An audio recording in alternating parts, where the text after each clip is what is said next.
Okay guys, it's Kara, also known here on YouTube as Sayana, and I'm gonna kind of skip the regular intro and all that stuff for this video. It's kind of just a little short thing I'm hoping to do here quick. Not really plotted out, so bear with me here.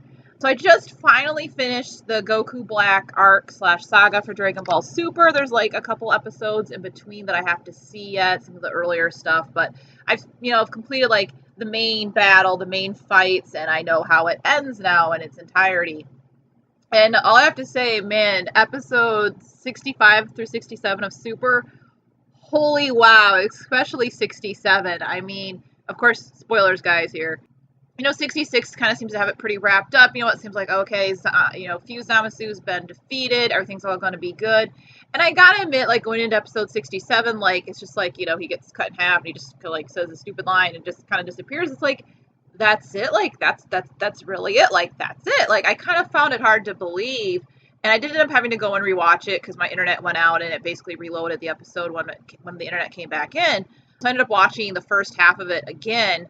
And like it seems, watching it the second time, it did make more sense that, of course, that's not ultimately the end of Zamasu, because like the first time it almost seemed a little unbelievable because it was just so easy. It's just like that, he's defeated, everything's happy and go lucky, and it's like, that's not how things work in the Dragon Ball world. It's not ever that simple and that easy. Although I loved the Spirit Sword. I actually called it that before they said Spirit Sword, but it was really cool and I loved it. It's like, oh, everything's gonna be all happy and yay, and like, Trunks and Mai can be together. They could adopt Haru and the girl, what's her name, like Mori, Monkey, something, whatever her name is.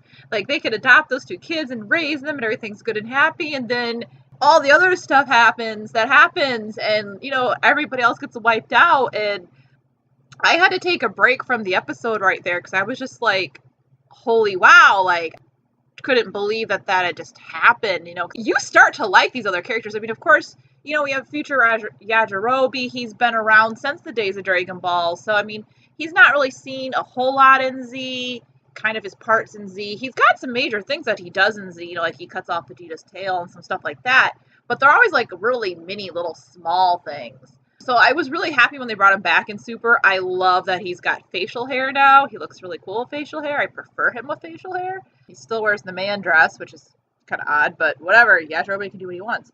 It broke my heart because he's dead. Like, everybody from the original Dragon Ball is dead, in this timeline. The fact that we see Kame House, but we don't see Roshi. I'm assuming Roshi might have even gone back out when the androids. I really can't remember that. I don't remember if they ever say that or not. But I mean, we see Turtles. Like, Turtles lived for over 1,000 years, and now he's gone. It's just like everybody's gone in everything, which is like, what the crap? And then, of course, too, like, you start to like those little kids, too. I mean, they're just so cute and so sweet, and how much they believed in Trunks and everything. It's just like, oh, they're so cute, and I love them, and yay, and then they're dead, and you're just like, no, and crumbling and falling apart. And then, all this stuff with Zeno happens, and it's like, okay, their universe just got scrubbed, and actually, originally, that's what I thought had happened. Like, I've seen the ending clip where they all say, their goodbyes to future Trunks and future Mai, and they go. And I actually thought what had happened was they end up going to another timeline. Like, that's what I had heard through the grapevine and stuff, and just kind of picked up from different things, which did kind of seem weird, because, like, but if they go to a different timeline, there's going to be a Trunks and a Mai in that timeline, too, which ultimately is what ends up happening, is they go back to their timeline before all the crappy stuff with Goku Black happens, and so that, like, technically is never going to happen in their timeline. And there's going to be 2 future Trunkses and 2 future Mai, so who knows now if there's sometime in the future that they have to come back again, we might see 2 Trunkses and 2 Mai, so technically 3 overall, because you'll have the ones from our timeline, and now 2 from the alternate timeline, which is going to be weird, but I really do like that ending, because, like, even future Bulma is still going to be alive, which makes me very happy, because I really liked future Bulma, and you gotta admit, like, for all the shit that future Trunks goes through, he deserves to have his mom. I mean, technically future Trunks is actually around my age if you do all the math and everything. So, yeah, I think no matter what age we are, we always need our moms. So, yeah, I like the factor that I unfortunately have a lot of friends who don't have a parent around anymore. My aunt passed away, you know, so my cousins don't even have their mom, and I've seen all of that stuff way too much firsthand. So I'm really glad that Future Trunks gets his mom back, and honestly, I would love to see that reunion when he shows up in the future. It's like, hi, me, I'm you from a little bit further in the future, and oh my god, Mom, you're alive!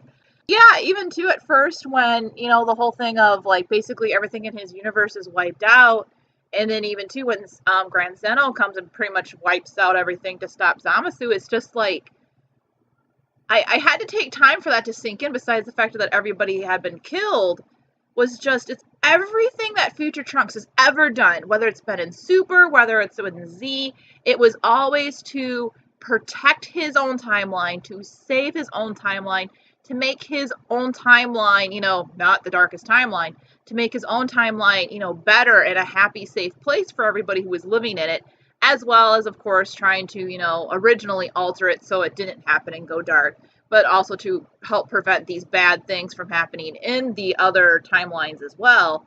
But it's just like, if he fails, ultimately he fails at defeating Zamasu. I mean, he does defeat Zamasu, but then Zamasu becomes basically omnipresent and, like, takes over the universe and all that horrible stuff, and who knows how much farther it could have went if he wouldn't have been stopped. Technically, they had to bring in, like, the grand supreme being of everything in the world to well, not even the world, of the universe on top of universes and multiverses, to actually defeat Zeno. So it's like, I mean, Goku doesn't do it, Vegeta doesn't do it, Future Trunks doesn't do it. And it was really weird, because it pretty much, I mean, with everybody in the world except for, you know, our main cast character people getting wiped out by Zamasu, and then Grand Zeno coming in and completely wiping, like, that entire timeline clean, so basically, like, it doesn't even exist anymore. It was just like, I don't even know how to describe it, really. Like, I can't find a word. Like, I'm thinking crappy, it sucked, it was unfair, but it's like, that's not to the extent of what I need this word to be. But it was just basically, like I was saying, everything that Trunks went through, everything that he did, you know, coming back to give Goku the heart medicine, to, you know, fight the androids, fighting with Cell, coming back again with the Goku Black stuff. It almost all seemed like, in terms of his timeline, it was all for nothing, because, I mean, if it wouldn't be basically for Whis, the timeline wouldn't exist. So actually, if that timeline wouldn't exist, would that still have Future Trunks happen? That's something for another day to discuss.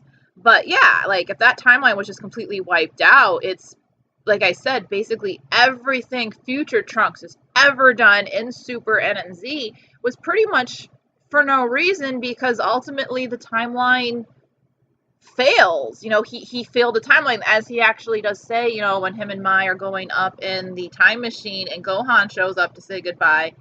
And Trunks is like, you know, I failed you, Gohan. It's, I mean, he doesn't really fail Gohan, but in a way, I understand him feeling like he failed, because he wasn't able to save his universe. He wasn't able to save his timeline this time. And that's gotta really suck. And so I'm really glad everything got wrapped up in a really nice, happy manner. But it's just like, I don't know, it leaves a weird feeling with me, because, like, every other time, somebody's always come in and saved the day. And this time, yes, somebody did come in and save the day, and everything's a happy-go-lucky ending. But it happened in such a different manner. It's just, I don't know, it's weird, it's unusual, it's uncharacteristic of Dragon Ball.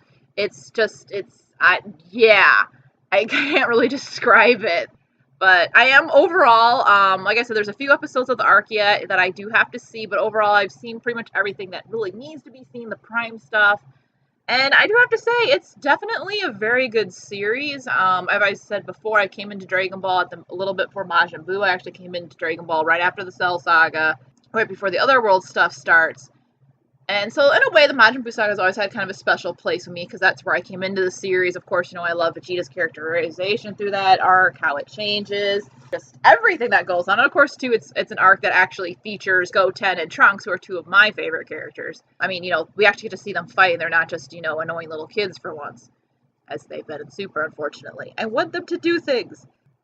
Yeah, this might have actually surpassed Majin Buu for being my favorite saga so far of the entire, you know, Dragon Ball all the way through Super, including Z timeline so far, because it's It's got everything. I mean, even like you could say 67 is one of like the darkest episodes of Dragon Ball ever, but yet it's got this happy-go-lucky ending at the end. There's jokes in it and all that stuff. And like I said, it ends with the warm fuzzy feelings instead of the holy shit, what all just happened. Like before the break, like the halfway point, it's like the darkest episode ever, but yet it ends with this happy-go-lucky, fuzzy feelings inside. So it's definitely very great. I gotta give props to Toei and to Funimation for writing a great story. Of course, Akira Toriyama for coming up with all this stuff. Toei for putting it together, and then how Funimation changed it for us to be dubbed in English and stuff. It's great. It's awesome. All the voice actors did a great job. Yeah, I loved it. But I'm still just like reeling because it's so weird. I mean, dude, we got Broly news on Monday, and now it's Saturday, and I got this, and it's just like, wow, a week for Dragon Ball for me. Anyways, that's just kind of what I wanted to do. So thanks for watching this. I hope you guys enjoyed it. And as always, just, take care and peace.